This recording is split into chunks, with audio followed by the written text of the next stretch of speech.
Inilah bukti bahwa kaum Melayu Malaysia kurang berprestasi dibanding anak-anak muda Indonesia.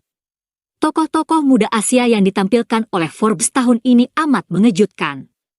Tampaknya tidak ada wajah Melayu Malaysia yang muncul. Yang ada adalah wajah Cina dan India dari Malaysia.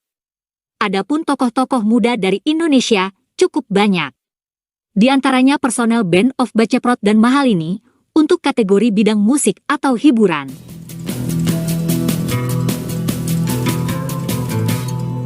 Kenapa kaum Melayu negeri kasino terkesan tertinggal? Mungkin inilah jawabannya. Kita tahu, selama ini kaum Melayu Malaysia mendapat keistimewaan dibanding kaum lain seperti kaum Cina dan India. Perlakuan istimewa itu antara lain terjadi di dunia pendidikan. Kaum Melayu Malaysia mendapat semacam kuota, sehingga lebih mudah mendapatkan pendidikan, termasuk kuliah. Bahkan di Malaysia, ada khusus perguruan tinggi untuk Bumi Putera, yakni Universitas Teknologi Mara.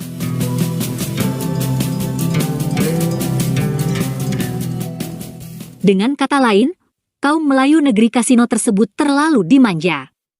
Mungkin, karena itulah anak-anak muda Melayu Malaysia kurang siap menghadapi persaingan, dan mereka juga menjadi kurang kreatif serta ulet. Kaum Melayu Malaysia tidak dididik untuk berjuang dalam segala bidang. Dan hal ini juga merupakan akibat dari sikap pemimpin dan para pemikir Melayu Malaysia sendiri. Contoh yang paling nyata adalah mengenai bahasa Melayu Malaysia. Jelaslah bahwa bahasa Melayu Malaysia tidaklah bermartabat di Malaysia. Orang Malaysia, termasuk kaum Melayu di sana lebih suka berbahasa Inggris. Tapi pemimpin Malaysia pernah gembar-gembor bahwa bahasa Melayu mereka telah mendunia. Mereka itu jelas mengklaim jumlah penutur bahasa Indonesia sebagai penutur bahasa Melayu Malaysia. Mereka memberi label Melayu pada bahasa Indonesia. Jadi, sejak kecil kaum Melayu Malaysia telah diajari untuk mengklaim atau bahkan merampok milik negara lain dan bukannya berjuang sendiri. Mentalitas seperti itu jelas memalukan. Hal ini berbeda dengan bangsa Indonesia yang dengan susah payah mengembangkan bahasa Indonesia dan menyebarkan pula bahasa Indonesia ke seluruh dunia. Antara lain lewat program Bahasa Indonesia untuk Penutur Asing atau BIPA. Kini anak-anak muda Melayu Malaysia mungkin bersedih atau bahkan menangis. Karena mereka justru semakin tertinggal dalam segala bidang. Lemahnya kaum Melayu di negeri kasino Malaysia terlihat dari anak-anak muda berprestasi di bawah usia 30 yang masuk daftar Forbes Asia tahun 2024. Dari Malaysia ada 4 orang, adapun dari Indonesia banyak sekali. Nah, berikut ini adalah nama-nama anak muda yang berprestasi dari Malaysia.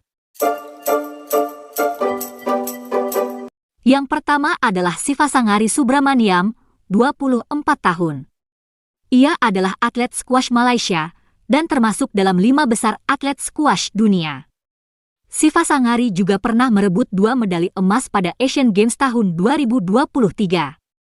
Nah, dari wajah dan namanya saja, jelaslah dia bukan orang Melayu. Anak muda Malaysia yang kedua yang masuk daftar Forbes tahun ini adalah Lee Zesi, 26 tahun. Dia adalah chef dan pendiri restoran Eat and Cook Malaysia. Dia mengangkat masakan Malaysia dalam gaya omakase.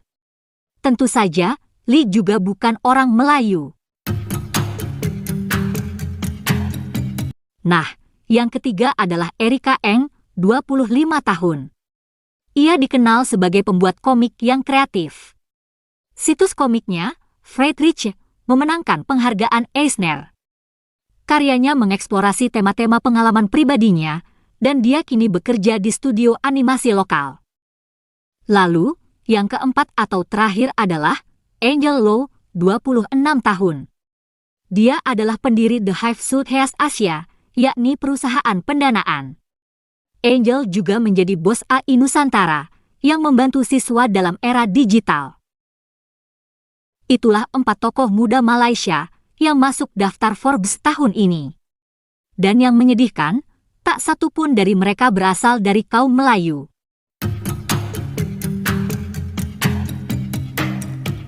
Nah, selanjutnya marilah kita lihat daftar anak-anak muda Indonesia yang masuk Forbes tahun ini.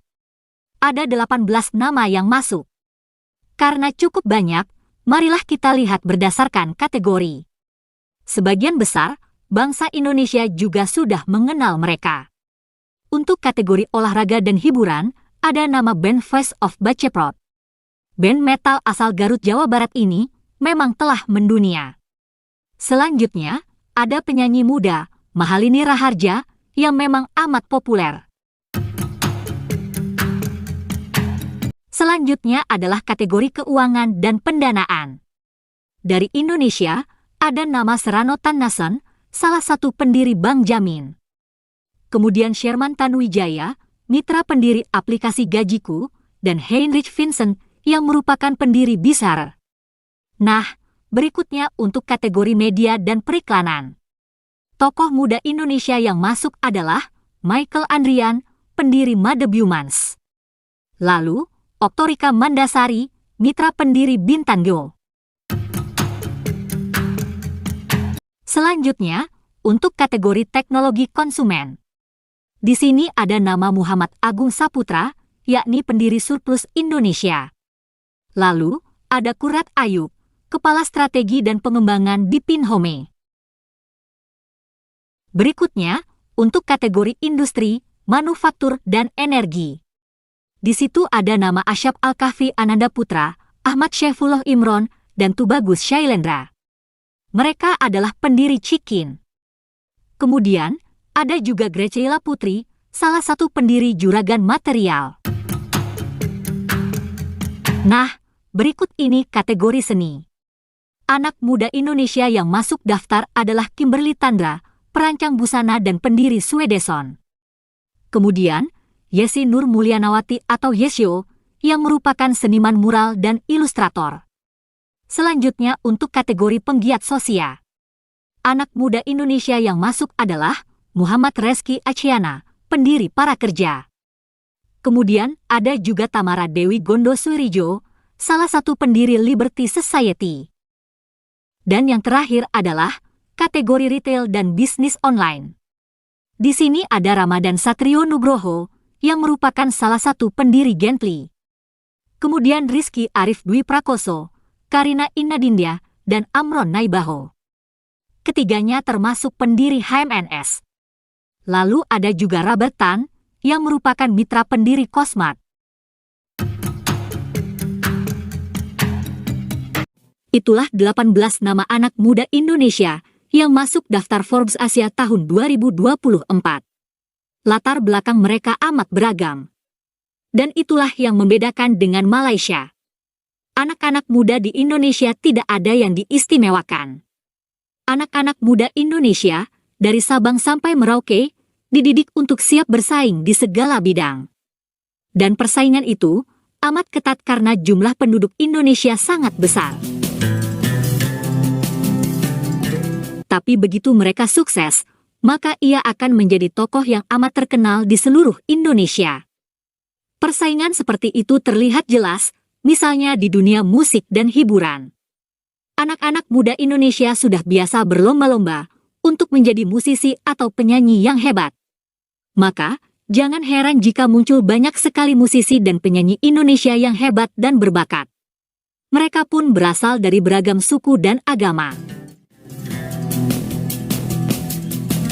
Bahkan di antara mereka, kemudian mampu tampil di panggung dunia. Itu karena industri musik dan hiburan di Indonesia memang sudah jauh lebih berkembang, jauh lebih besar dibanding dengan Malaysia.